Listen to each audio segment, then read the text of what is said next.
All right, we are going to now look at some number crunching, because obviously, being a long-term investment, the numbers for infrastructure investors are crunched and recrunched, but there are a few different ways to crunch them. EY will now present a case for a triple bottom line valuation of the benefits of infrastructure investment, the other things we need to take into account when considering the return on investment in infrastructure. So doing that for us today will be Partner of Infrastructure Advisory at EY, appropriately enough, named Chris Money.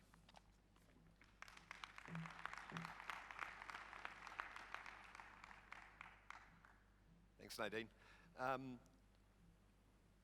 Many of you are the most experienced and informed infrastructure brains in the country.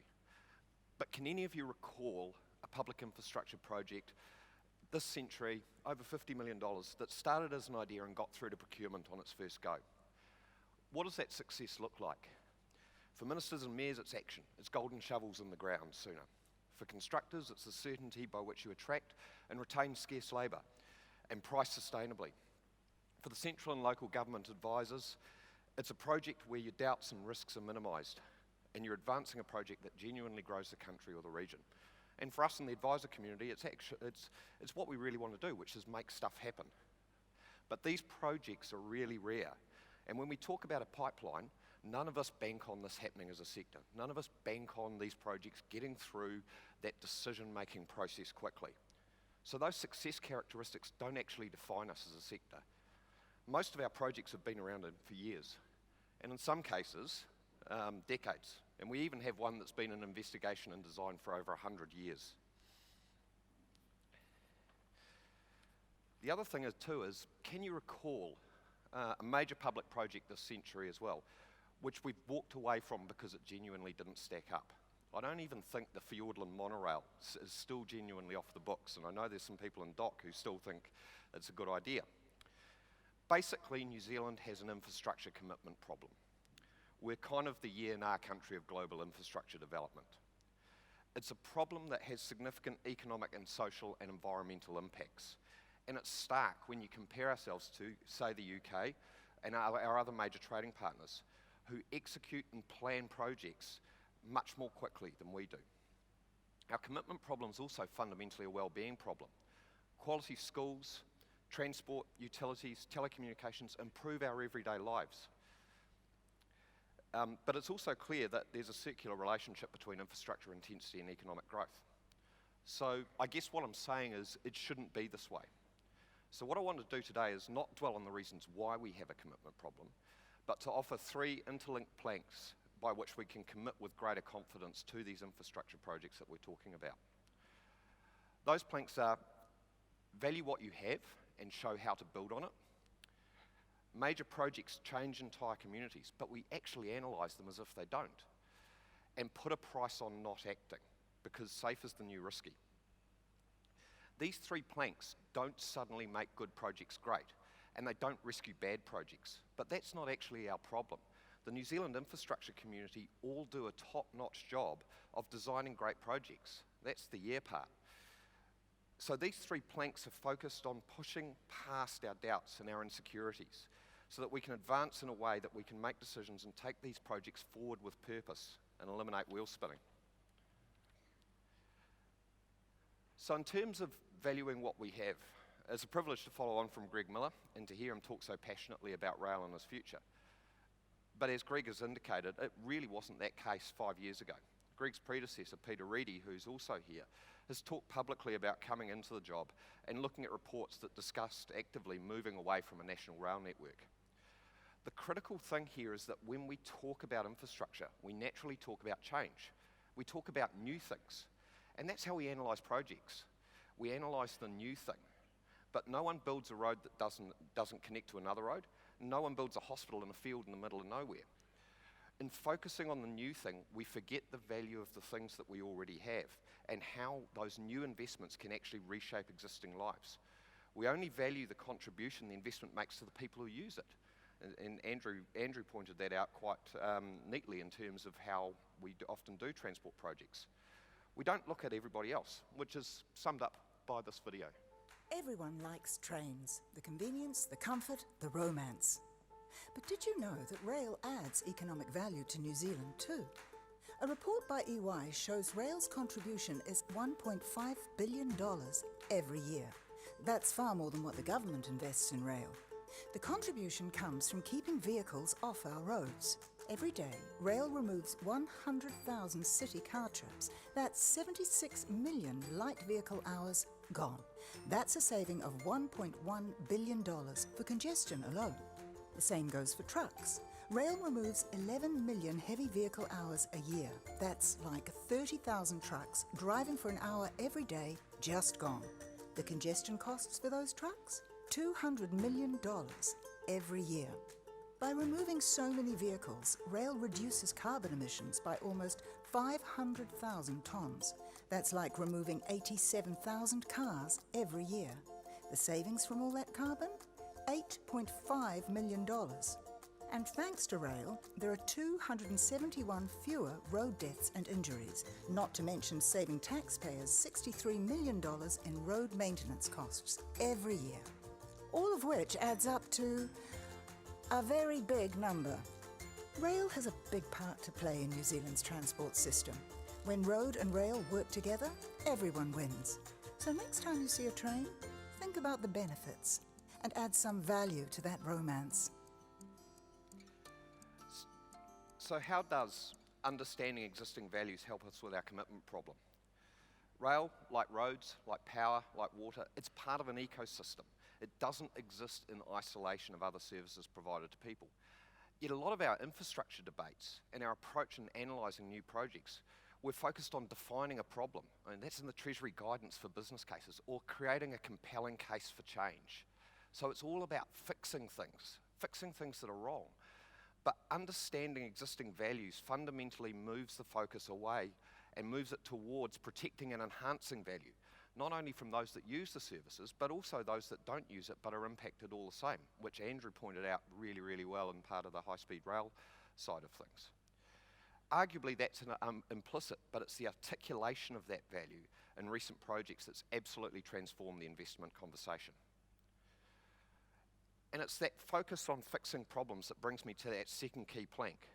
Major projects impact entire communities, but we analyse them as if they don't. People are dynamic. Every single one of you in this room is dynamic. You respond to the environment around you.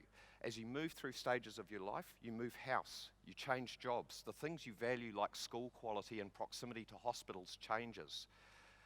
Yet the approach that we make to assessing infrastructure projects says none of you are dynamic.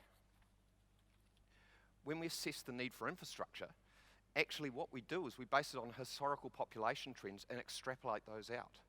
To put it simply, if we were back in the 1950s, applying current practice as to whether we should build the Auckland Harbour Bridge or not, we would have to say, when we do those business cases, that the North Shore would grow at 1% year on year for the next 40 years.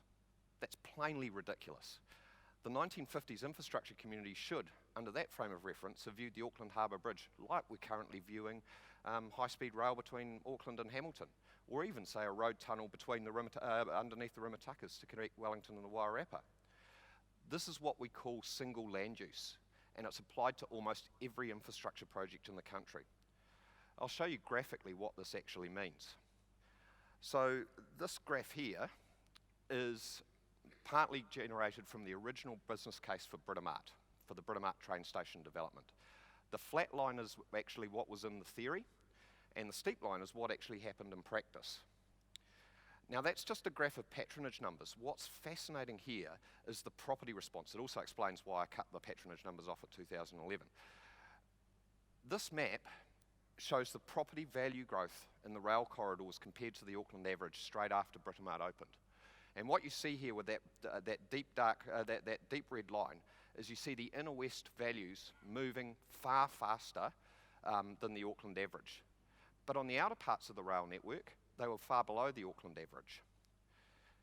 Now, a thing happened, basically. The inner west got to the Auckland average and then stopped. And it stayed in stubborn lockstep with the Auckland average. But then the outer west and the eastern line went well above the Auckland average. And then what do you think happened? Basically, those lines got to the Auckland average and they stopped again. And the southern went. And it's important to remember that the Southern grew at that point immediately post-GFC. So even though we lost about 20,000 jobs out of the Auckland CBD during that post-GFC environment, the Southern was growing and growing strongly. In those three maps, you've got a decade-long dynamic property response to a perceived increase in value in the rail corridors. And that radiated out over time from the most accessible locations and then progressively further out. Now that happened fast, and it happened far faster than what the original business case was saying. But what happened in the CBD was even more dramatic. In the early 2000s, all the banks, the head offices, and firms like mine were all on a north-south axis on Queen Street. Within 15 years, corporate Auckland moved from that north-south axis to an east-west axis. Less than 15 years and that entire CBD was transformed. Now the critical thing is, that was probably always going to happen. The property was always going to go into development along the waterfront. But the catalysing effect of Britomart meant that happened far faster and far more coherently than it would have otherwise have been. One project changed an entire city, but going back to that patronage graph, we analysed it as if it didn't. Our failure to articulate that feature of major projects has two consequences that make projects less viable and less fundable. The first thing is, on traditional single land use, we're analysing problems based on historical trends. We're fixing yesterday's problems. And that's fine if none of you are dynamic, but you are. Most of us are not prisoners to where we live and where we work. So when congestion gets too bad, or our internet's too slow, or the local school's falling to bits, we vote with our feet. And here's the thing. We do it long before a response in public infrastructure is forthcoming. So basically, for any major project to get across the line on a static analysis that relies on a problem definition, you've got to wait for the problem to get so bad that you have no other choice but to invest. But on a static analysis, many problems never actually get bad enough because you're all the problem and you vote with your feet. When we invest, we only invest when all other options are exhausted. And when a project goes live, like Waterview or something like that, it fills up faster than expected because people respond dynamically. The second issue, and it was a key theme of last year's Building Nations, and we heard it a lot today, is talking about getting more funding from non-traditional sources like value capture. But it's actually pointless talking about value capture or alternative funding when single land use says the developers are there anyway. Under a single land use analysis approach, you've created no value for you to capture. And you've got no way of proving to potential additional funders that the world's going to be any different. The good news is you can actually evaluate projects dynamically. It's called dynamic wider economic benefits. And it's been a lot of it's been rolled out recently with both in the Australian rail projects and also with Crossrail in the UK. And what you're seeing here with these dynamic responses, Capital Metro Stage 2 from Australia, is almost 40% of benefits are these dynamic wider economic benefits. But all that is, it's not rocket science, it's just better prediction of the human dynamic response to these projects. It's just meeting the look out the window test. And looking at these things fundamentally changes the way that we view projects. I'm not asking you to read that graph, but more focus on the upper left graph, because what's happening there, and that's one of the Sydney Metro projects, is we're not only showing where people are that people are coming into those corridors, they're valuing that accessibility that was talked about with high-speed rail, but we're also being able to predict where they actually come from. And that's really critical when you're starting to look at a project. So this also changes the project dynamic. Now, I know a lot of you have been on projects with us and on other projects, and whenever we get a project that doesn't quite stack up, you get that dreaded phrase, value engineering. So how does that make you feel? It's one of the worst euphemisms in our sector because it's actually cost cutting. When those projects don't stack up, the first thing we do is cut costs. But it's worse than that because actually some of the things that we do in that value engineering exercise is take out the things that people value the most. So the point of the dynamic webs approach is to really kind of focus on looking at that value rather than looking at cost, and looking at how people respond dynamically. Because they also respond to a lack of investment or a delay, which brings me to my last point. There are very few genuinely new projects under active consideration now. Most, whether it's the Basin Reserve, the Fiordland Monorail, Central Plains Water Scheme, Third Main in Auckland, they've all been worked on before. And we do the same thing every time we look at those projects. We measure the benefits from the day the project goes live. We never consider the economic consequences of the time that it takes us to get to yes. We never measure the cumulative economic, social and environmental harm of an action until those issues get so bad that it makes sense to prevent further harm. So I'll go back to the basin because it is fascinating. In 1915, this scheme predates the Mount Victoria Tunnel by 10 years. The problem they were trying to fix was a north-south issue. Yet the problem definition in 1915, it was reported in the Evening Post, was severance between the city and the southern and eastern suburbs, severance between the Basin Reserve and the surrounding areas, safety issues associated with traffic navigation. Does that sound familiar? The decision makers in 1915 bailed out. But remember, people are dynamic. So what do you think the people of Wellington did?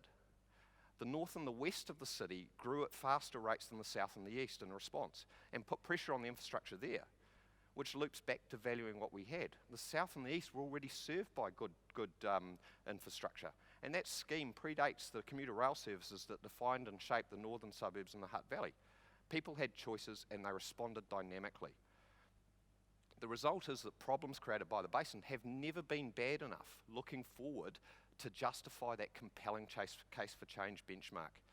And here we still are, we're still talking about doing something here with no real idea about how much that century has actually cost the city in terms of economic, social and environmental. So my third point that transforms our thinking on projects is to ask if sooner or later you think that a project is good, you should not only measure the benefits once the project goes live, but also the economic, social and environmental impacts of the time that it takes you to get there. Valuing, not acting, it can be compelling. We recently did this looking at a 1-year delay in addressing the closure of the Manawatu Gorge. And the economic impact of that delay in terms of freight, safety, investment and land use was around 10% of the value of the project. It focuses the mind and it changes the decision making, especially if you accept at some stage you need to do something. So all this sounds pretty reasonable. And it's common sense. So why aren't we doing this? There's no reason why you can't do this now, and we've talked about a couple of real live options. But there's also a pragmatic issue here, and it goes back to that map a little bit earlier, that graph that shows where people are coming from and where they're going to. We've only really had the analytics and the computing power to do this robustly in the last few years, to satisfy that question that officials and policymakers ask about whether this is a good idea. So dynamic analysis is now being allowed for by government. NZTA is shortly going to release a procedure by which to undertake those dynamic land use so critical to projects. Now the guidance is going to be up soon, but we've actually got, we can give you a sneak peek of some of the guidance. So if you follow that website there, and the guys at the EY booth will also have the link as well. This actually allows you to go through a decision tree to work out whether a project, whether it's a real project or a hypothetical project, is actually going to get a significant uplift in benefits if you follow that dynamic wider economic benefits approach. Now, we're all in this room because infrastructure is a huge part of what we do. And one of the big reasons why I'm here, and I'm sure many of you are too, is I want to help grow our economic, social and environmental well-being through investing with purpose on the good projects that are already in our pipeline. And really the point of today was to talk about how we can be more effective in doing this, taking those good projects and actually being able to commit with more confidence. And we can do this through valuing what we have, understanding that investment changes entire communities, and putting a price on not acting. Thank you.